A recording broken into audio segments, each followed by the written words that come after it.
महात्मा बसवेश्वरांच्या वरील धार्मिक आणि सामाजिक क्रांतीमध्ये भाग घेण्यासाठी आलेल्या अनेक संतांपैकी कक्कय्या हे एक होते. श्री संत कक्कय्या माळवा प्रांतातून बसव कल्याणला आले होते. इसवी सन 1105च्या सुमारास ढोर जातीत त्यांचा जन्म झाला. लहान वयापासूनच देवावर त्यांची निस्सीम भक्ती होती. आपल्या गावातील ग्रामदैवत मल्लिकार्जुन मंदिराला संत कक्कय्या दररोज मातापित्यासह दर्शनाला जात असे. पण त्यांना मंदिरात प्रवेश मिळत नसे. दुरूनच त्यांना देवदर्शन करावे लागे. पुढे महात्मा बसवेश्वरांची कीर्ती ऐकून ते बसव कल्याणला आले. शरण धर्म स्वीकारून ते अनुभव मंडपाचे सदस्य झाले. पुढे ते महात्मा बसवेश्वरांचे अत्यंत जवळचे स्नेही झाले.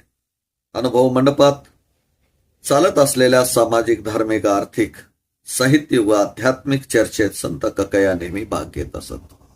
पुरुषांबरोबर स्त्रियांनाही या शिवानुभव मंडपात स्थान होते. संत कक्कय्या व त्यांची पत्नी या शिवानुभव मंडपात भाग घेत असे. दोघे पती पत्नी गुरु लिंग जंगम यांची पूजा करत असत.